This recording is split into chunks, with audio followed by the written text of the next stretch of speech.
Ross just sucks.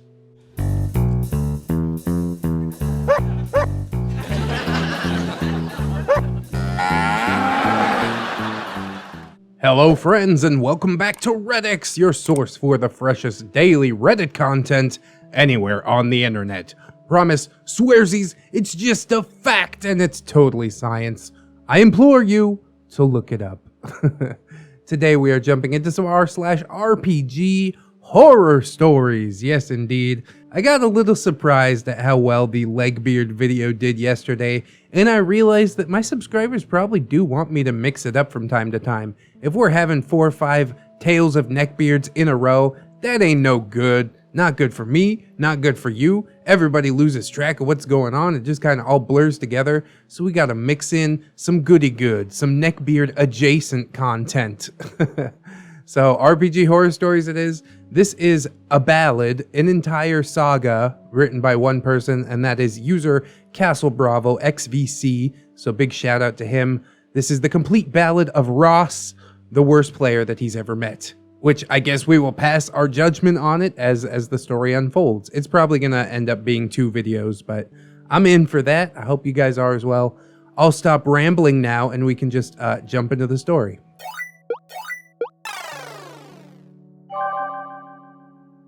The complete ballad of Ross, the worst player I ever met. I think I just said that. Names, even Ross's, have been changed. Over the course of a week, I had written about Ross quite a bit. As a final catharsis, I decided to collect all of those works into a single thread while having a bit of fun with the whole endeavor. I present to you the complete ballad of Ross. There's something bad in the neighborhood. D&D getting stressful. Just need something good. Call up Ross, call up Eric, and got together when we could. Allocate skills. Character sheets filled, awaiting thrills. You know the drill. Eric makes a background to get started. Ross half-hearted, babble nonsense assorted. It's kind of a slant rhyme, but I'll allow it. Okay, Ross, you're the boss. You can make whatever you want. No backstory? Don't be sorry. Let's just hurry without worry. The whole point is to have fun, son. Make it up while on the run. But if you don't bring none and can't get it done, don't get mad when we all taunt. OP, man. He's not necessarily a poet, but I appreciate the effort. Ain't got no moves, no points in brawn, so I disapprove using your wand. Proton sparks flying through the air. Taxi cab don't seem to care. Opportunity for ingenuity never seized. Acting with impunity makes disunity and everyone displeased. Eric rolls with the punches and plays on his hunches as Ross just watches the exorcism. Into the cab he launches, the meter he rushes, suddenly not haunted by Ross's pessimism. Oh, exorcism, pessimism. I got you now.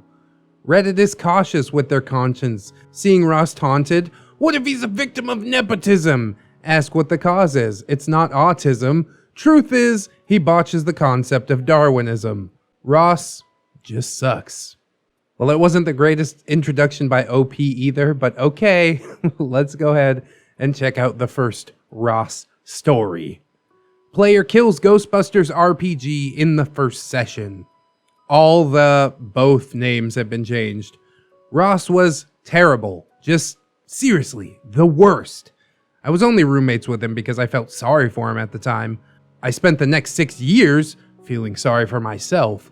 When I'd, in effect, adopted him into my social circle, my friends tolerated him for my sake.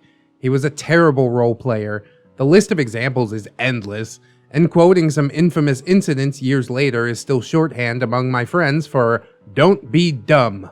I had a friend Eric that lived in the same building as us, and in between the irregular D&D games that the entire group played in, I figured that the 3 of us could do something light. Enter Ghostbusters, the RPG. I love RPG. I love schmarmy, funny games when appropriate. I love Ghostbusters, and I am more excited for this than I have been for anything in a long time. I walked the 2 players, Ross and Eric, through the basics of the game and character creation. I only set 2 expectations. I would like them to play fictionalized Mary Sue versions of themselves, buying into the franchise, in our home city, and that oftentimes creative or humorous thinking is the key. Everything else we could figure out as we go, because this is supposed to be a light, fluffy distraction between our regular games. Eric decides that he's an architect, a longtime passion of his. For his backstory, he encountered a ghost or curse on his dig, and that later brought him into the franchise. Great, simple, and it hangs easily together. Ross is making a big tech character. He fancied himself quite the technocrat. I suggested that he could have answered a want ad to manage the equipment and containment systems, what I thought to be a simple but very Ghostbusters-ish backstory. You would have thought that I just told him that I kicked his cat off the balcony. He was pissed. I had never actually seen someone be sullen before. Until my death, when I mentally define sullen, I will eternally think back to that moment. Ross starts complaining about why he can't make his own backstory. Why did Eric get to make his own backstory? Jeez, okay. Ross usually wasn't one to have much of a plan, but I figured if he was making such a big deal about this, he must have put a bunch of thought into his character. Okay, my bad, please. What did you have in mind? Despite this happening over 10 years ago, the words he said that weekend afternoon are seared into my brain. Well, I figure I'm a hacker and I was on the web hacking. And I found something. My years knowing Ross had taught me to keep my expectations low, but wow. Just wow. I gently, oh so gently, asked how that led him to becoming a Ghostbuster with Eric. I would have accepted literally anything. I just wanted to go, but having something simple to play off of would be nice. Maybe he encountered a techno demon, or he found out that someone had applied for a Ghostbusters license in the city and sought them out. Maybe him and Eric were friends in-game already. Maybe anything. But I don't know, was all I got.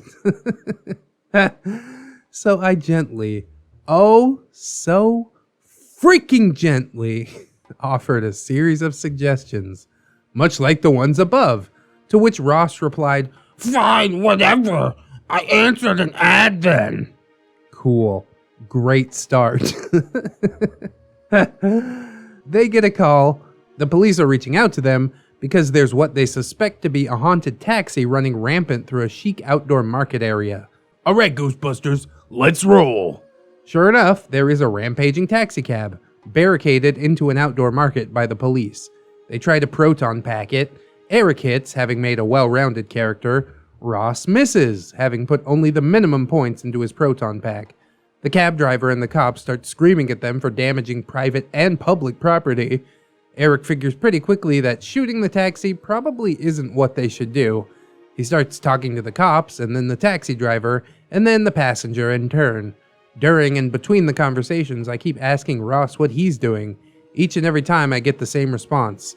He sits there, deep in thought, gets this pissy look on his face, and says, he can't think of anything else to do. So he shoots his proton pack at the cab, misses, gets yelled at by the cops. Despite Eric in character pleading with him to try something else, Ross just keeps doing it. Despite the police pleading with him, same thing. Despite the taxi cab driver pleading, same thing.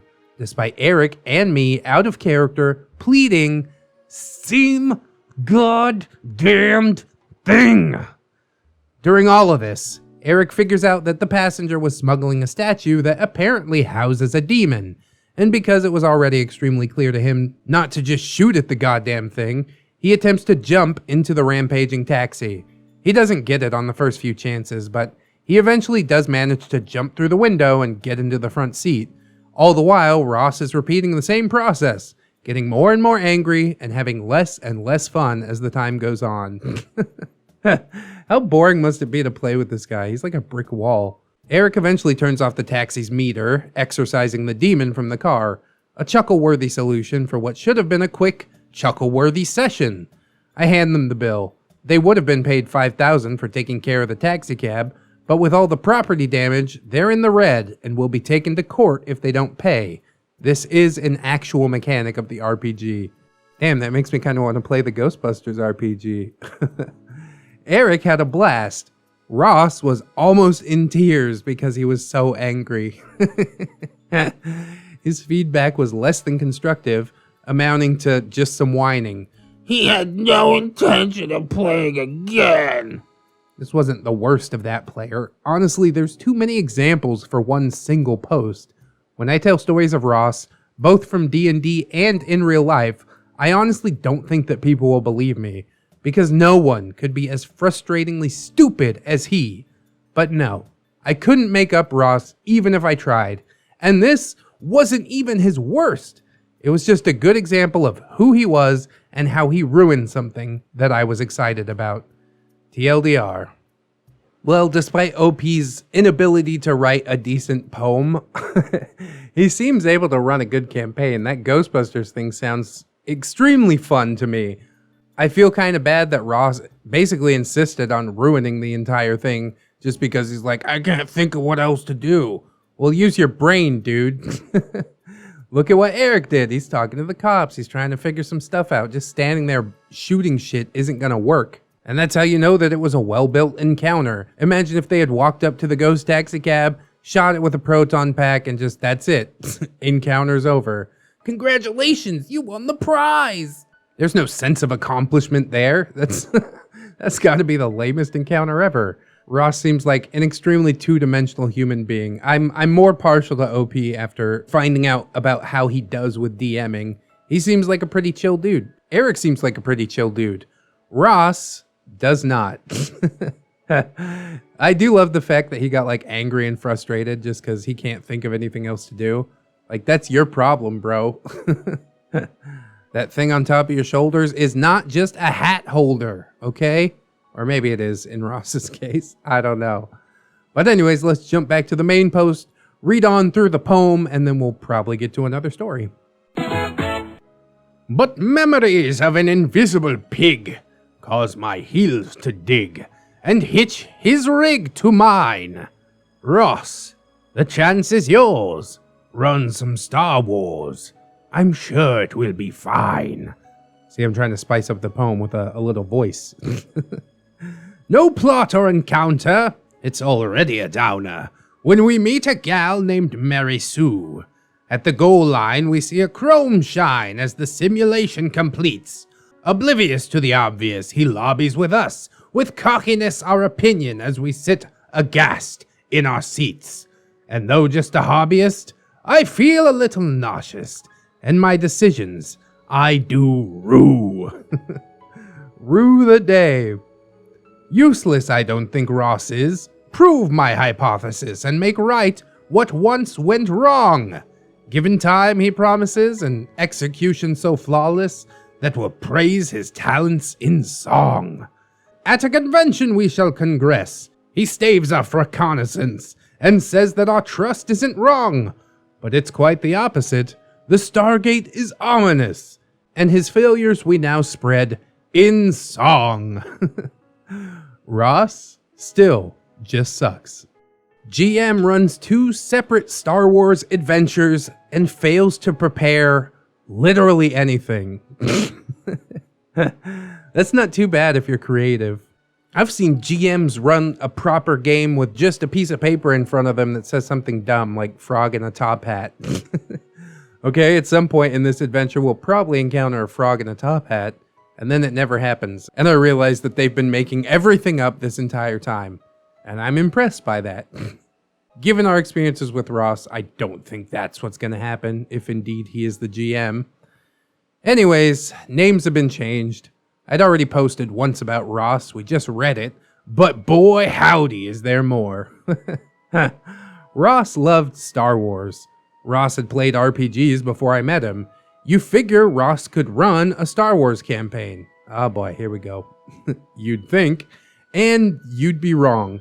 I met Ross at a job and invited him to a Dungeons & Dragons game that I was joining, back before I realized how insufferable he could be. I look back on those days, remember myself, and just think, you poor, ignorant bastard. So Ross plays Dungeons and Dragons with us, and he's not great.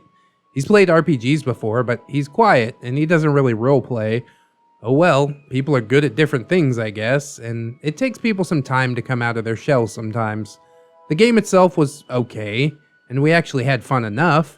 Actually, one incident stands out as one of the best D&D memories ever. The phrase invisible pig has become shorthand for overthinking a plan way too much. Well, at least we did have fun enough that when Ross says he'd like to run a Star Wars game, me and another guy named Fritz agree. Ross had us get together a couple of weeks later at Fritz's house. I made some type of tech guy, and I can't remember what Fritz made. It was like 15 years ago, sue me. Ross had given us no indication what the game will be like, so I have no expectations whatsoever, and even those could not be met. So basically, we're rebel troopers being landed in the middle of a battle. Okay, going for gold. Our objective is to get to a bunker. There's no combat, no RP. The only skill check is when I ask if I can tap into Imperial frequencies. We're getting close to the bunker when suddenly a squad of stormtroopers surrounds us. Oh, I see. We're gonna be captured, then we'll probably have to escape. Maybe we'll meet someone and have to free them or get a message out. I see where this is going, and I like it. Except, that's not where it was going. Suddenly, a Jedi jumps out of the bushes, and she immediately kills all of the stormtroopers with a pink lightsaber that Ross made great effort to draw our attention to. Look guys, the lightsaber's pink. Okay. And then with this Jedi, who's the only thing in the game that has gotten any type of description so far, standing before us atop a pile of dead stormtroopers without suffering a single hit, holding out her pink lightsaber before her. Seriously, he kept emphasizing it. An electronic voice rings out around us. Simulation complete. And we're in a holodeck. Fritz and myself, at some point from getting onto our shuttle to being dropped off on the planet, had entered a holodeck. This was all apparently a test to see if we qualified for a special mission under the Jedi. Okay, still don't know how we passed a test when all we did was walk into an ambush and get saved, but I'm not Rebel Command. Listen, I'm a Star Wars and Star Trek fan, so I know what belongs in each and which doesn't, and I'm willing to forego any fandom expectation in the name of fun. Holodecks and new Jedi in the middle of the original trilogy? Okay, we're in an alternate universe. I have no problem accepting that, I guess, but there is going to be fun, right? Right? Well, that was the session, turns out. 1 hour of gameplay in its entirety. Oh my god. Okay, I guess this was a kind of session 0 or something. What can we expect from the next adventure? Glad you asked, because Ross definitely shared. The game, as he saw it, would be a series of missions and adventure that his character, yes, not an NPC, his personal character, would go on, and we would have to support. Lame. He took special care to explain that he'd played his character for a long time.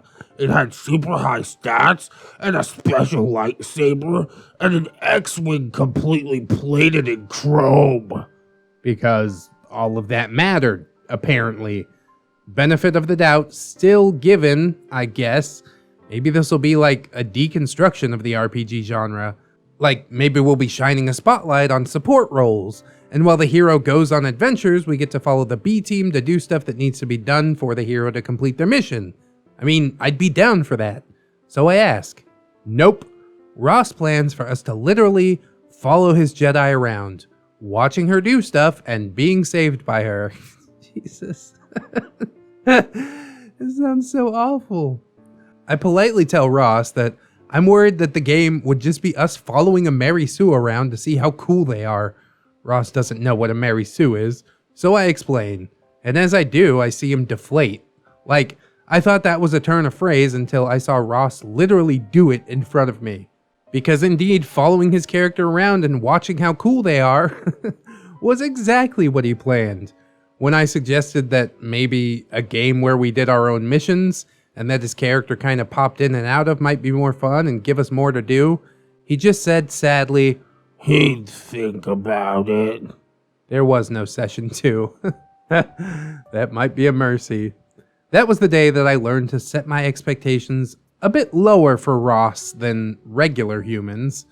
But that was the only time he ran a Star Wars adventure. And I use that word as sarcastically as it can be used. A couple of years later, we're roommates. He wasn't all bad, I guess, at least at first. There's a convention coming up at a hotel that a friend Eric had run a one-shot at the year before, and Ross wants to run a Star Wars session. Fool me once, bro, shame on you. Fool me twice, shame on me. Now, when he said those words, I had like a Vietnam-style flashback. Only with disappointment instead of burning villages. So I cautiously feel him out and make sure that he'll A, have enough material to last a few hours, and B, won't have us just following around a Mary Sue. No problem, He assures me. it'll be awesome. So we all gave him the benefit of the doubt. Really, this was our fault at this point. Ross had months to prepare. He kept giving us updates that He's got something really cool planned. Ross is the kind of person who could recite the entire expanded universe off by heart, so I figured he could pull a few ideas together to at least make a nice evening of it. Well, the day of the convention comes. A few of the regular circle and a random stranger get together to play Ross's Star Wars game. What we played or who was who would be completely unimportant, even if I could remember it, which I can't. I suspect that my mind erased most of that experience from my brain in self-defense of my sanity. I can only remember snippets, like a half-remembered episode of some children's show that I hadn't seen since my youth. The plot, in its entirety, involves us landing on a planet, walking over to an abandoned temple, and being sucked through a Stargate. Like, a Stargate. From Stargate. We landed. We walked over to the temple. We entered the temple. We saw a Stargate. I activated it. We all got sucked in, and that was it. Beginning, middle, and end. Fin. What? Where do we come out, you might ask? That's a great question. And we thought it was a great question too, which is why we asked it. I haven't figured that part out yet. Ross replied. What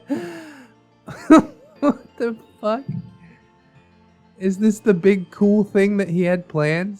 It had to be. There's nothing else. It's just a sheet of paper that says temple and Stargate on it.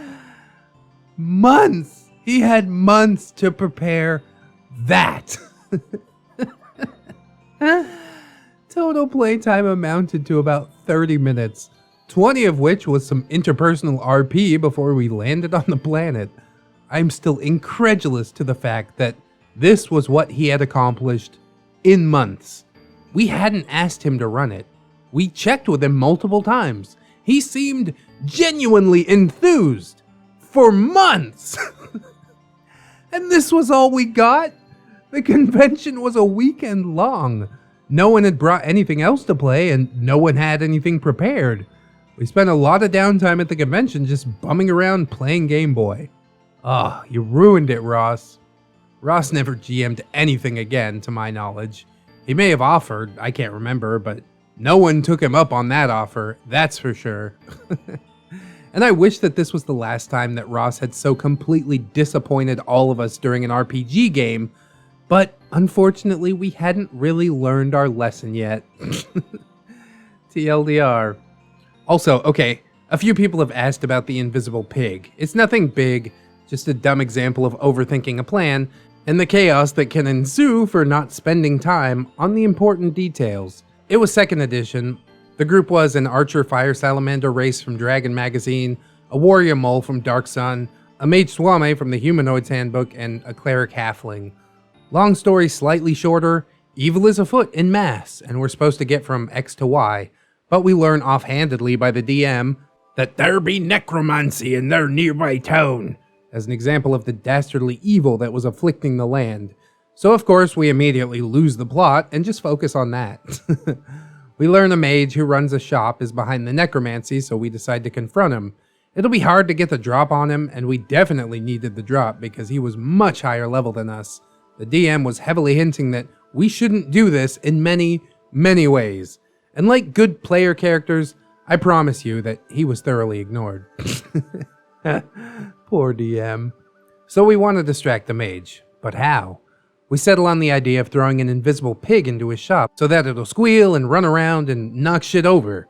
We reason that if we were someone who ran a shop and suddenly an invisible pig started losing its shit randomly one day in our store, that we'd be very surprised. To this day, I maintain that that logic is sound. It is. So we buy a pig, because we don't already own one, and we're about to cast invisibility on it when we run into a hitch. What if it's all calm and docile when we throw it in? A calm invisible pig will surely be less surprising than a panicked invisible pig, surely. So we'll smack it on the ass. But won't that break its invisibility? We'll smack it on the ass, then cast invisibility on it, and then we'll throw it into the shop. It's about this time that I should mention my cleric in 2nd edition. One of the kits that you could take was pacifist. Though in adventure, I refused to do any harm and could actually lose my clerical abilities if I did. I played him like a kindly country doctor. I steadfastly refused to slap that pig's ass. That's a new sentence. Or maybe it's not. Without first casting Stone Skin on it as a safety measure. Right before a battle with a high-level foe. We'd already sunk 2.5 hours into this plan at this point, so everyone just kind of agreed. So to recap in full, the plan was this. We'd cast Stone Skin on the pig. The mole would go in and pretend to be shopping and get into melee range. The cleric would smack the pig's ass, using up one of the Stone Skin effects, and the Swanmay would quickly cast invisibility on it. The Swanmay would then enter the shop so that the cleric could throw in the goddamn pig after her and set all hell loose. The archer would be on one side of the door, primed to shoot the mage. And that's exactly what we did. And that mage went down, because the mage was only level 3. The cleric in there with him, however, was extremely high level. Yeah, we never scouted the shop.